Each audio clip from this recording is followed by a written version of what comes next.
If you're building an at-home library and you're buying everything at retail, you're overspending, period. Because if you're paying full price for books, you're doing it the hard way. I've saved hundreds of dollars building my shelves using eBay and ThriftBooks, and today I'm going to show you exactly how. Now, when I buy books online, I have to ask myself, am I buying the right edition? Is the condition actually acceptable to me? And am I buying it at the right price? Because let's be honest, that's why you're here. Starting with eBay, we're gonna look at what we can do here. Now, I'm just starting with Harry Potter and the Sorcerer's Stone because it's an easy example. There's gonna be a lot of listings to show everything that I think you should be looking through. Now, like I mentioned before, we wanna look and make sure we're getting the right edition. There are definitely different kinds. Here we see a BCE HCDJ. Yeah, you wanna know what that means? It means book cover edition, hardcover with dust jacket. When it comes to hardcovers, there's usually two kinds, and book club editions are usually a little bit cheaper, but they also come in a different size. And I'll use myself as a rookie mistake because here's the Harry Potter Sorcerer's Stone Book Club edition, and here is the Harry Potter's Prisoner of Azkaban regular hardcover edition. And if you look at them side by side here, what do you notice? One's much shorter than the other. And that may aggravate some of you, kind of aggravates me. I've got to fix this one day, but that's just one of the things you got to be on the lookout for. Now, something else that can really jack up the prices is if you have a first edition, first printing, and maybe that's something you want. It could be, sometimes I'm on the lookout, but it's gonna increase the price, and what you have to be on the lookout for is if it's truly, really the first edition, first printing. First edition is a very broad term, so in this case, let's look at this listing. We have a Harry Potter first edition, but we can check the printing here on the inside flap and see these numbers, 35, 4, 3, 2, 1, all the way to 7. That means this is the 27th printing.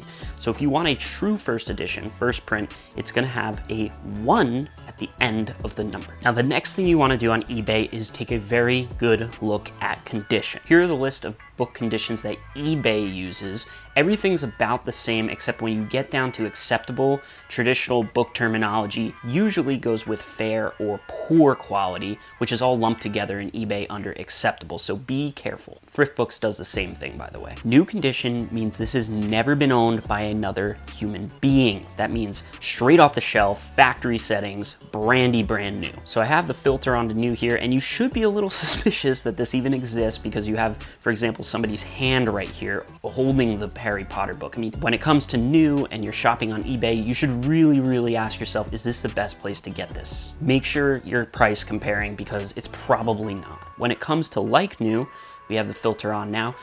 We should be looking at things that, again, this is new, it's just taken home from the store and never been touched. It's minty. Think your grandma's couch covered in plastic, and you know it's brand new, but it's also from the 70s. You can tell by that orange floral print that nobody in their right mind would be printing anymore or ever again. When it comes to very good, something's a little off.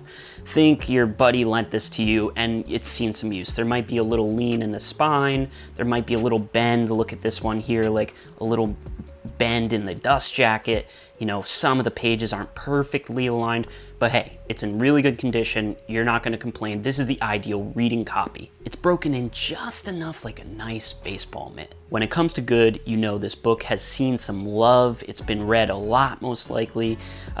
If you look here, it's probably got some more serious stuff going on, maybe a little crack in the spine. Maybe it's got some Cheeto stains on the pages, but hey, that's good condition. It's not pretending to be anything other than what it is. And finally, when it comes to acceptable, this book has been to Nam and back. It's seen some stuff, man. On eBay, this category is a mix, like I said before, of poor and fair, so you're really gonna get the gambit here. For example, technically this is a copy of Harry Potter, and technically the pages are there, but this thing, I mean, it's held together with some tape, and the binding has really seen better days. So yes, it is the book. It is the book, and that's about all you can ask for when it comes to acceptable condition. And that might be fine with you, and that's okay. So once you've gone through condition, you know where you're at, you have to check to make sure the pricing is right. The easiest way to do that is to scroll down onto eBay and check the sold listings, sold items.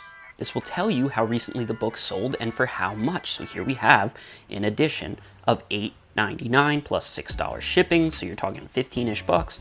But if you click on this book, you'll get a little more info. You could see the original listing.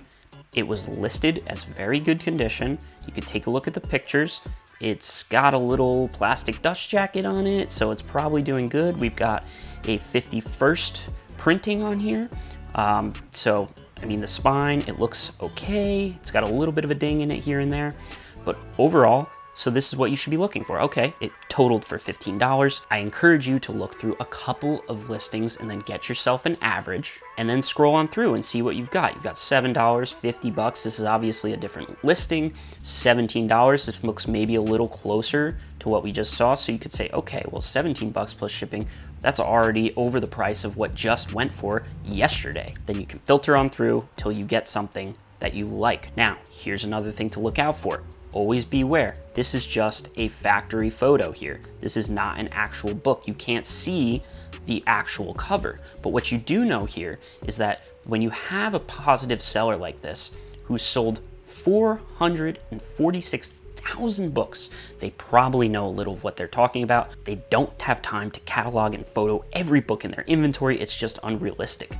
So here you have all the books this shop has. Clearly, they're a pro when it comes to this. And part of the positive of this is like, hey, you know what? Their condition listings are probably pretty accurate because they pump these out like clockwork. A dude selling on eBay from his basement, he doesn't really know or probably isn't qualified on how to best identify the condition of his book. But regardless the size of the seller, it is very important to see how many items they've sold. So this company has sold 1.6 million items. Always check the feedback. 99+% on a store this size is very reliable. There's always gonna be some sort of complainer out there. You know it, it happens all the time. Either way, I like to read through the negative comments, see why people are complaining. Also, see how recently they've complained. High level view here, it looks like some are saying the seller sent the wrong book, not the book in the photo. We just saw in that last listing, it wasn't even a photo of the book. So these might just be people complaining just to try to scam, get their money back. Unfortunately, it happens. Could be valid too. I'm just putting it out there. Please be careful and vet the person you're buying from to the best of your ability. Another thing you can do is go over to the auction tab and sort by ending soonest with bids. This may give you a live look at what's going on. Now, I don't know how popular Harry Potter is of a bidding book, but here we have a book. It looks like it's in okay condition. I mean, it's good on the site, and it's got one bid at 99 cents. So it could tell you live what you're looking at. This is what people are actively willing to pay for the book you're looking for. This is all about saving money. If you're gonna try to hunt for the best deal, this is a way to do it. Check your prices first, and now we can get into how do I get the best bang for my buck and not pay full price for the books I'm looking for. Auctions are a great way to do this. Maybe a niche book you're looking for, and so I like to go onto eBay. Now that I've done my research, now that I have the prices kind of keyed in, let's go to make an offer on some books. You'll want to scroll down over here and check off the box, accepts offers. So let's use an example. We know this book in the past has recently sold for $15 all in. That's book plus shipping. This guy right here, he's got this for 14 bucks plus 5 shipping. So it looks like that same kind of very good condition, maybe a little bend on the cover. That's okay. We're in very good territory. And then you can select the make offer line and maybe offer that $9. That puts you right in the ballpark of the 9 plus 5 shipping. You're right at that 14. The worst they can do is say no. But to me, this looks like the perfect opportunity. You have high feedback. They've sold a lot. They have a good score. This is the type of person you're looking to make an offer with to get the best deal that you can. So that's it. Basically, you just go through eBay, repeat that process, and find yourself the best deal out there. And books that are probably in that like 5-year-old range, that's where you can find them for a lot better price than walking into, no offense, Barnes & Noble and picking them up there. Now, total side note and food for thought, there are some things that clearly online shopping cannot help you with. And one of those things is smell. I'm telling you, there's some funky smells out there. And if you're an avid reader, you know exactly that musty, old, funky, dusty book smell that I'm talking about. I don't want no funky stank in my house. Even if you're just getting a feel for the books, obviously in person is a huge advantage. You can check the spine, make sure it's intact, and bring cash. Haggling in person is key. If some old man has a garage sale going on and you pull a book out of their dusty basement, you have the power.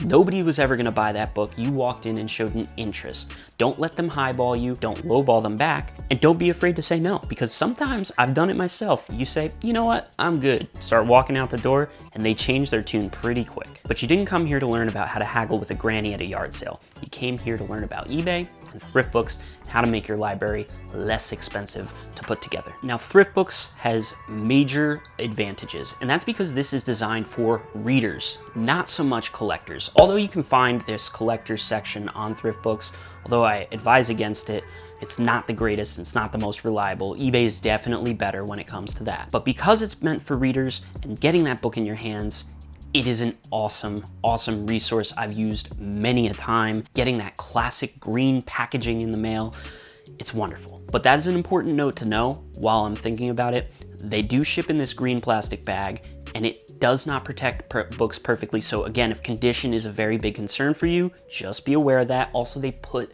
stickers on the binding, which really, really annoys me. I wish they wouldn't do that. Just put a less adhesive sticker on your binding. I don't want the ThriftBooks logo on there forever. I'm very happy to have made the purchase with you, but I don't want you ruining my cover. ThriftBooks, if you're out there listening, a better glue, a better adhesive, something that's less damaging, that would be great. I do want to point out their reward system. It is awesome.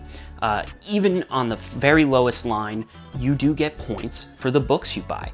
Used books offer you more points than new books, and as you stack them, there are also promos all the time for buying certain books in certain categories. You get extra points on your birthday if you're willing to let the AI internet take your info like that. But as you spend, these rewards get easier and easier to stack, the free books get a little better in value, and before you know it, you're just a machine cranking out all of the great purchases you can with this website.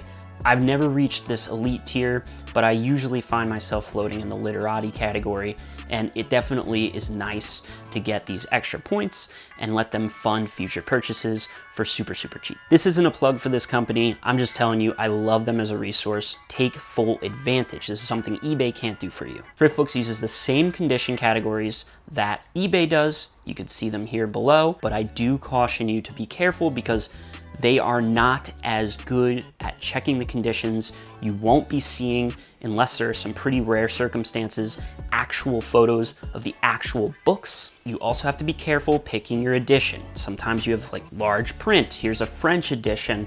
Here's another large print. Also be very careful. In this case right here, we have X library, which means it's got that classic plastic library binding that nobody likes. It's all clunky. It also says no dust jacket. So just be aware to read everything. Reading conditions and reading descriptions is so important when it comes to ThriftBooks. And I also would very much advise you to take a screenshot or a screen capture of the book that you specifically added to your cart. ThriftBooks has amazing customer service. I've experienced it a couple times. I'm not that nitpicky, but sometimes when you get the wrong cover, the wrong edition, the wrong quality, it's happened to me maybe 3 or 4 times, you can definitely reach out and say, hey man, I think you got me wrong on this one. And it feels not that bad when you spend just a couple dollars on a book for them to say, you know what, we did you wrong there. We're gonna send you a new one, the one you ordered, and we're gonna tell you that you just keep the one that you got. Please don't see this as a reason to be a scam artist or take advantage of this infinite book glitch.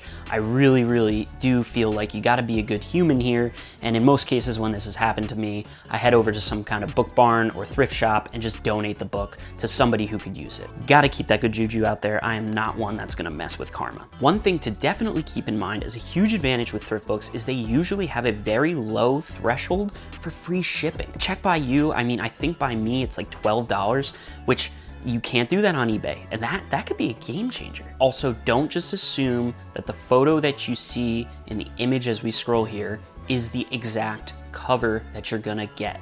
Try your best to check the edition details in the description.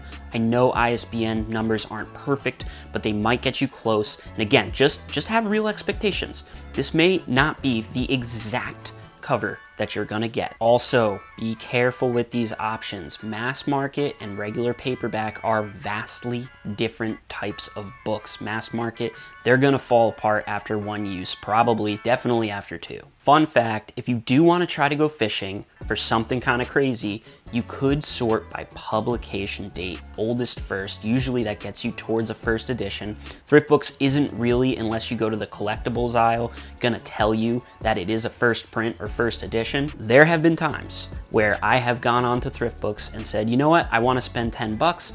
I'm looking at 5 different copies. They all look the same to me, but hey, you know what? This one, I sort by publication date. It's pretty old. It's in the publication year of the first edition. Some go under the radar, like I bought this Watership Down book and it ended up being that they sent me a first edition copy of Watership Down for like $7. Now, it was beat up for sure, but I didn't really care. Sometimes for me, if I'm trying to read a book that I can't find at the library and I just want to get my hands on it, Malazan being kind of one of those examples, you can buy a really cheap paperback on ThriftBooks, couple bucks, and then boom. You really like it? Fine, then invest in the real book for your library later.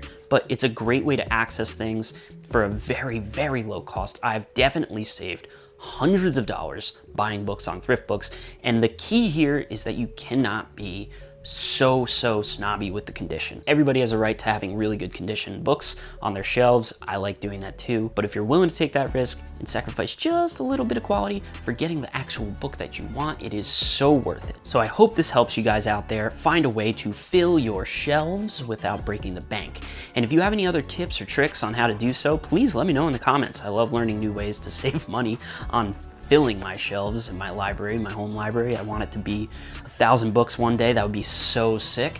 And if you enjoyed the video, drop a like and subscribe because there's more coming your way. So I hope you all have a great day. Remember folks, a chapter a day keeps the brain rot away. Enjoy your reading. Happy